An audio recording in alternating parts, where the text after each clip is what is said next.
Hey y'all, this is Tamika, the face behind Hey HR, and now we have already talked about the types of mentoring. Now we're going to talk about the types of mentors. Two different things. Now, mentoring is the process. Mentor is the person that's probably going to lead that process or that you're going to work with to get that process done. So if you want to know different types of mentors to help you decide for National Mentoring Month, I really want to start my mentoring journey, just not sure where to start it, then you definitely want to keep watching. Alrighty guys, so we're gonna talk about the top three, right? And these are the most common ones. So your very first type of mentor is gonna be a traditional one-on-one mentor. Typically, this is someone that's more seasoned. Maybe they're older, maybe they have more experience, maybe they have a higher position than you do. And then that person's going to like guide you, lead you, give you some knowledge sharing. They're probably going to give you some resources. They're probably going to create resources. They're going to be a go-to person that you can reach out to from time to time. So personally, I've had that so often in my career. I think it's been an instrumental thing. I've had formal types of mentoring or mentors, and I've had some that are informal, right? And so the most recent one that I have been a part of is the group with my full-time job called Mentor Loop. So we have a group that's called Mentor Loop by our DEI initiative. This is what they create. This is what they house. And so I've been a mentee where I've had a senior level person be my mentor. And then I've also been a mentor, so someone that's growing their career, starting a career, trying to figure out how to navigate their career. And so I thought that I would be able to do that more often, but it does take a burden in balancing not only my work life, but also my home life, my entrepreneurial life as well. But I personally like it because most times those can be, the majority of them are pretty structured, particularly if you do them with a program. They are pretty formal. They pretty much have a timeline. You have an idea of how that process is going to go. You all kind of touch in on a regular basis. It's usually to get you accustomed to getting used to a mentor, and not only used to a mentor, but to learn someone new and feel comfortable sharing that information. There's other types of mentors, right? So the next type of mentor is your distance mentor. And that's where Hey HR fits in. Unfortunately, I'm in South Carolina, right? A lot of you guys are, it just blows my mind that not only are you guys statewide, but you're also national and international. I get wowed when I get on calls and someone's like in Africa. I'm like, what? I always get amazed by that. Or someone submits a resume review and they're in India. So I do distance mentoring, right? And so this is where you guys are in two different locations, and this is someone that you kind of create that mentor relationship with. Now, because a headache to you guys, but I guess a blessing to HR. But because we have so many people that want this type of mentoring, my mentoring usually range anywhere from 30 days to 60 days, right? Beyond that, then I kind of give you other avenues. I'll say, hey, we'll book a one-on-one call. Maybe I might make that one-on-one call much longer. I probably will have you create a new form to tell me like updates of where you are so that we can continue going. But I try to give everyone an opportunity to mentor with me. Because of that, I only have like 30 and 60-day options.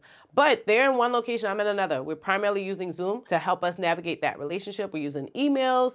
We're using my portal that I normally communicate with clients in. We use quite a few different mechanisms to make sure we're getting to where we need to go. So you guys will normally create like an intern or an intake form. And from that kind of helps me structure what type of path we should go into and what type of direction we should go into. So most times I create resources or already have my mindset and how our conversation should go when we jump on calls. And so normally it's 2 calls, depending on which ones. The calls are different ranges and different times. But that's your distance mentoring. That's a good example of your distance mentoring. And then the next type of mentor, not just mentoring, but the next type of mentor is going to be your group mentor. So you might have one mentor and then they have several different people that they're mentoring simultaneously. Most times the introductory of that is together. And then over time, it may go off where you guys are meeting with the mentor at different times on different things, on different parts. And then you may meet together as a group from different times, but it's a ton of knowledge sharing, resource sharing. It's just more in a group setting versus your traditional one-on-one.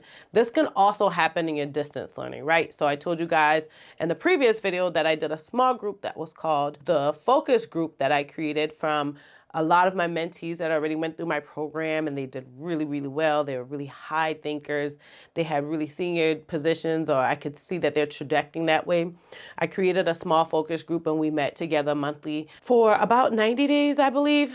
And it worked out really, really well. I just get a little concerned with time constraints for everyone because everyone's kind of in a different time constraint. It'll be interesting to see if I do group mentoring again. I enjoyed that with them. I just don't have the time commitment to maintain it. But that's how group mentoring can go. I will tell you guys, just like I told you in the last video, if you didn't see the last video, I'll definitely pop it up here and put the link in the description box. Throughout my entire life, I don't use one type of mentor.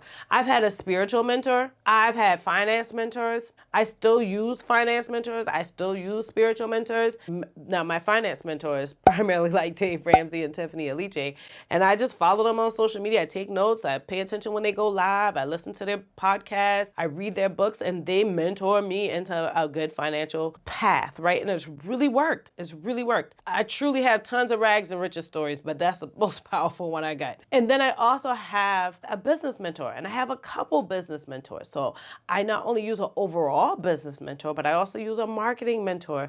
And then I also use a social media mentor. Lucretia on LinkedIn has been, y'all wouldn't have known me on LinkedIn if it wasn't for her. She was absolutely amazing. The best LinkedIn coach I can ever have. Brianka Johnson taught me how to launch different things. I remember launching before and I did really well, but I had no idea what I was doing. I took her launch course and she mentored me through that course by giving us different homework assignments, giving us feedback. I watch all of her lives on IG now. She's absolutely amazing. She does a great job of teaching you how to launch, make money, and continue to grow from that. And it's not just the making money. It's like, how do you solve problems for your clients? How do you identify your clients? How do you give them what they need when you can't talk to these people, right? You don't know these people. I told you guys all before about my career mentor, Sonia. I'm going to be speaking on her conference this year. I'm thrilled about that. I was a vendor last year. Amazing conference. I've never been to an HR conference where I've seen so many people that look, talk, and act like me, and we all jam into the same music. First time in 11 years, and I've been to a ton of conferences. I also use an investment mentor. I use a life mentor. And these aren't people that I talk to every day, y'all. So decide what you need, right? What type of mentor you need. You can have more than one at one time. The only thing I would suggest is not to have one for the same issue. Please sit down and kind of think through, what are your goals for this year? What do I plan to achieve? Really, if I can do this year, this is what I do. Write that out and then start building the resources. Use SMART goals to help you out, right? So you want to be specific, you want to be measurable, you want to make sure it's attainable or achievable. You want to make sure that you have results that go with it and a time frame. And you want to make sure that, like, okay, if it's going to be in this year, what can I do in the first quarter? What can I do in the second quarter? And you get a mentor if you have to help map that out for you, right? To make out that career path for you. I hope that you guys found this video helpful. This month is National Mentoring Month, child, so we going hard.